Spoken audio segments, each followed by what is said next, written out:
Exploratory form कह सकते हो। तो उसका क्या किया हमने कि मान लीजिए हम स्टडीज कर रहे हैं 100 रिसर्च पेपर्स की, तो उसको डिवाइड क्लस्टर्स में कर देगा 5 और 6 क्लस्टर्स, कि इस क्लस्टर का नाम digital marketing, artificial intelligence, data mining, या कुछ इस तरीके के अलग अलग क्लस्टर की वो जो रिसर्च पेपर आए हैं वो उनसे रिलेटेड हैं सारे के सारे, तो उनका एक कॉमन नेम दे दिया।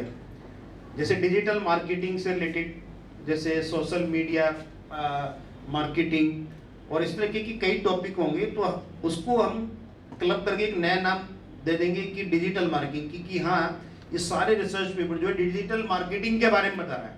तो थीम डेवलप मीन्स जो वर्ड है, कीवर्ड्स हो या टाइटल्स, टॉपिक्स, उससे हमें आइडिया मिल जाए तो थीम वो डेवलप हम कर सकते हैं। तो जब इंटरप्रिटेशन कर रहे हैं हम, तो वो हो जाएगा हमारा क्वालिटेटिव, और जब हम नंबर्स में बता रहे हैं तो वो क्वांटिटेटिव, कि इस ऑथर के इतने साइटेशन है, इतने रिसर्च पेपर लिखा है इन्होंने, इस जर्नल में इतने पेपर का साइटेशन है, इसमें इस यूनिवर्सिटी ने इतने रिसर्च पेपर निकाले हैं इस डोमेन एरिया के।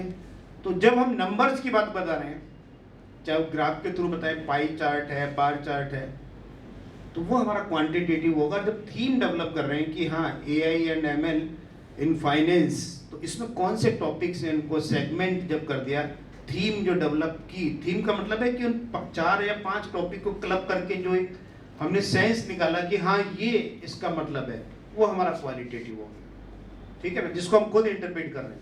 Qualitative, quantitative numbers and qualitative words और सेंटेंसेस, उनका जब आप एनालिसिस करते हैं वो हमारे क्वालिटेटिव। तो इसमें जो है बेसिकली ये जो है आपका concept of bibliometric, the literature present in the data set can be divided thematic clusters using quantitative measures, but interpretation of clusters ये हमारा क्वालिटेटिव।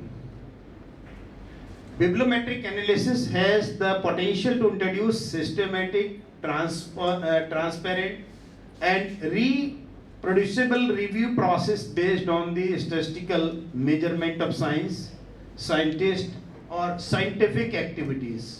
ठीक, अब इसके बाद देखिए, जैसे ये अभी डेटा मेरे पास पुराना है, अभी एक्चुअली एक्सेस है नहीं हमारे पास, रिन्यू नहीं करा पाए हैं किसी वजह से। वो जो है एक जो डेटा बेस जो है, स्कोपस का डेटा बेस जो होता है, तो थोड़ा सब्सक्रिप्शन महंगा होता है उसका, 20-25 लाख रुपए तो अभी हुआ। तो उससे क्या होता है कि हम वो सर्च कर लेते हैं, फाइल एक आएगी, वो बता दूंगा मैं कैसे करते हैं, क्या है। तो उससे मैंने कुछ महीने पहले निकाला था। तो टॉपिक मान लीजिए इसमें AI and ML, artificial intelligence and machine learning से रिलेटेड कोई टॉपिक है, वो मैंने इसमें टाइप किया। तो ये डॉक्यूमेंट बाय ईयर अगर आप देखें 1987, तो AI जो है आर्टिफिशियल इंटेलिजेंस कोई नया टर्म नहीं है। 1987 में भी आर्टिफिशियल इंटेलिजेंस पर स्टडीज हो चुकी हैं, लेकिन वो स्टडीज कितनी है, बहुत कम, 1, 2, 5 ऐसे हो सकता है। लेकिन अगर आप ट्रेंड देखें पिछले 6 साल का ही आप देख लीजिए, ठीक है, 27 ये मैंने 3-4 महीने पहले का है, तो 27 अगर कंप्लीट हो जाएगा दिसंबर में, तो ये उससे भी ऊपर चला जाएगा 2026 से भी, ये अभी जो है हमारा वो है। अब आप इसमें देखिए ट्रेंड की लास्ट 5 इयर्स में artificial intelligence and machine learning का ट्रेंड हमें पता चलेगा। तो जो भी हमारा टॉपिक है उस पर अगर हम देखें कि क्या इसके ऊपर बहुत सारी स्टडीज हुई हैं, क्या ये डिक्लाइन फेज में है या अभी ग्रोथ फेज में है, तो वो ट्रेंड भी हमें इसमें पता चल जाएगा ये बिब्लियोमेट्रिक एनालिसिस के थ्रू। अब देखिए ये documents by subject area discipline, जिस टॉपिक पर हम काम कर रहे हैं क्या वो दूसरे मल्टी डिसिप्लिनरी भी है वो टॉपिक या नहीं। अगर आप देखें AI एंड ML, तो ये मल्टी डिसिप्लिनरी है, कोई एक सब्जेक्ट या एक उसमें नहीं है। Computer science 1914 papers published, computer science 29.5%। Topic तो उन्हीं का ही है, हम लोग तो यूज कर रहे हैं ना एआई का हर जगह। तो अब फिर देखिए इसके बाद इंजीनियरिंग सेकंड 14.7%, बिजनेस और मैनेजमेंट हम लोगों ने कितने पेपर छापे हैं इसमें 749। हम लोग के पेपर कितने पब्लिश हैं 749।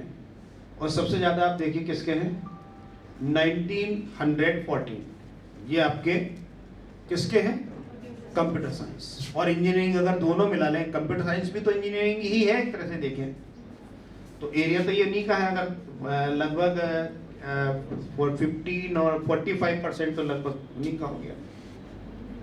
हम उसको यूज कर रहे हैं, तो हमें पता है कौन कौन यूज कर रहा है इसको। Mathematics, decision science, economics, econometrics and finance, social science, medicine, medical वाले भी कर रहे हैं 3.5%, ठीक है।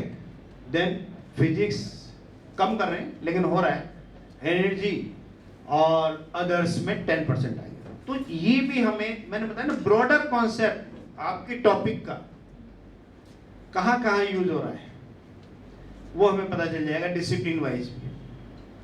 इसके बाद ये भी हमें बताता है डॉक्यूमेंट्स कि सबसे ज्यादा पेपर किसके हैं।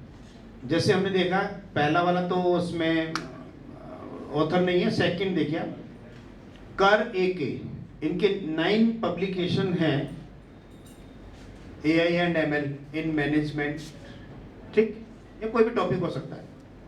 सेकंड एनुटे N, और ये द्विवेदी, इनका जो है YK द्विवेदी, इनके भी एक पेपर बहुत पब्लिश है, 3-4 हजार से भी ज्यादा साइटेशन है एक ही पेपर पर। अभी मैं पेपर भी दिखाऊंगा इनका, YK द्विवेदी अमेरिका में है प्रोफेसर। तो इस तरीके से आपको जब जिस फील्ड पे काम करें उनके रिसर्च पेपर हमें पढ़ना है। ये नहीं कि किसी का भी पेपर उठा लिया और जो है फिर पढ़ रहे हैं हम कि इसमें तो ये है। Authentic research paper in your domain area, वो हमें पढ़ना है कि भाई ये टॉप 10 ऑथर्स हैं, लीडिंग ऑथर्स हैं हमारे डोमेन एरिया के, इनके पेपर पढ़ेंगे। ये नहीं कि किसी का भी लिया हमने पेपर पढ़ लिया, तो वहाँ से हो सकता है बहुत अच्छी आपको वो चीज़ें ना मिले।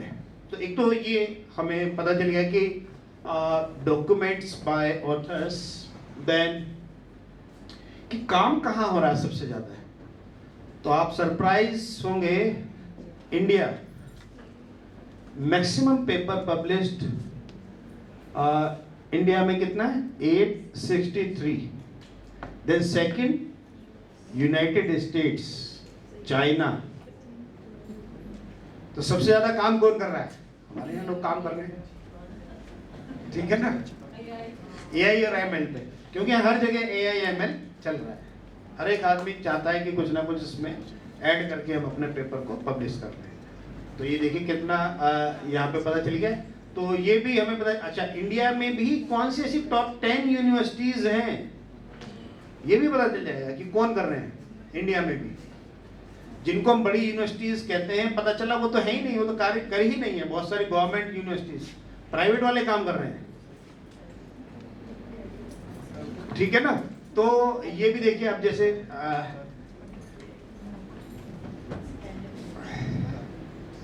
अभी देखिए कौन कर रहा है भाई यहाँ पे इंडिया में काम, lovely professional university, MIT university, symbiosis, Lucknow university है।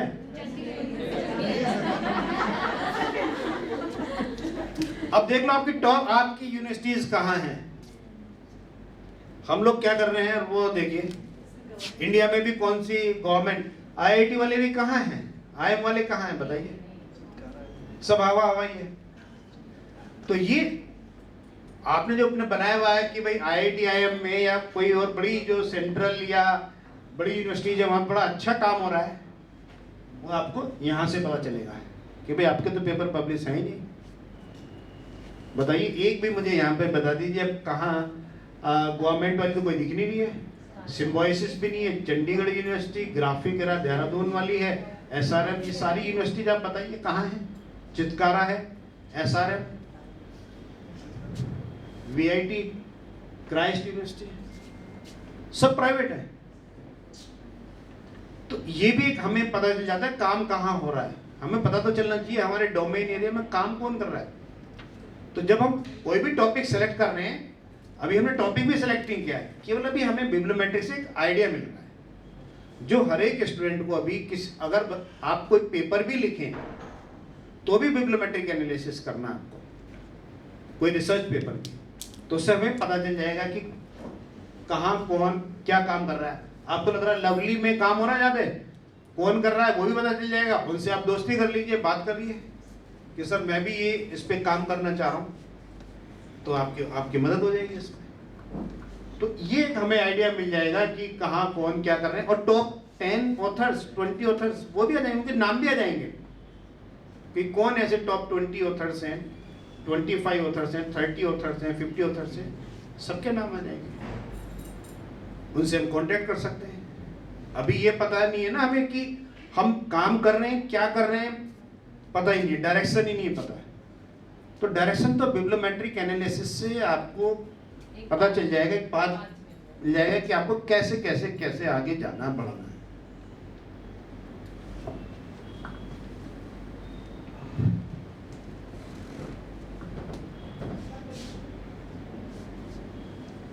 फिर देखिए ये फंडिंग एजेंसी, कहां से पैसा मिलेगा अगर आप काम कर रहे हैं funding agency. So national natural science foundation of China, national science foundation, European regional development. अगर फंडिंग एजेंसी की बात करें तो मुझे लग रहा है यहाँ पर इंडिया में तो कोई ऐसी फंडिंग एजेंसी नहीं है जो काम करने के लिए आपको जो है फंड दे रही है कि भाई आप काम करिए इस प्रोजेक्ट पे, हम आपको पैसा दे रहे हैं। तो इसलिए ज़्यादा अच्छी क्वालिटी की रिसर्च, तो ये भी हमें पता चल जाएगा कि फंडिंग एजेंसीज कौन सी है, कहाँ से हम इस पर्टिकुलर टॉपिक के लिए पैसा लेकर आए, ये भी हमें पता चला। किससे? Bibliometric analysis. Then documents per year by sources. Sources अलग अलग, जैसे lecture notes in network and systems, lecture notes in computers communication, और कुछ जो है कॉन्फ्रेंस की प्रोसीडिंग्स हैं। मतलब बहुत सारे डॉक्यूमेंट्स, अलग अलग सोर्सेज आपके हो सकते हैं डॉक्यूमेंट्स के, ये भी आइडिया हमें मिल सकता है।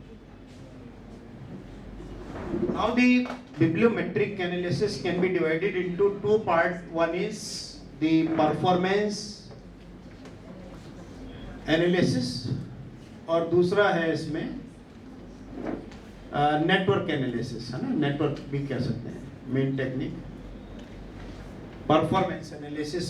और अब जो भी पेपर आपको पब्लिश करना है बिब्लियोमेट्रिक एनालिसिस पे, ठीक है, तो आप क्या कर सकते हैं, टोटल पब्लिकेशंस के बारे में बता सकते हैं, then number of contribution authors, sole authored publications, coauthored publications, citation, total citation, average citation, ये भी हम फाइंड कर सकते हैं, कोलैबोरेशन इंडेक्स, कोलैबोरेशन कोफिशिएंट्स, ये कुछ इंडिकेटर्स हैं जो हम फाइंड कर सकते हैं। Then science mapping, citation analysis, citation analysis में relationship among publications, most influential publications, cocitation analysis, bibliographic coupling, coword analysis, coauthorship analysis. तो ये हम एनालिसिस अपने रिसर्च पेपर्स में कर सकते हैं। अगर हमें कोई रिसर्च पेपर पब्लिश करना है बिब्लियोमेट्रिक एनालिसिस पर, तो कैसे करें, क्या क्या चीजें ये निकालते हैं, तो ये मैं एक पेपर भी दिखा देता हूँ अभी आपको।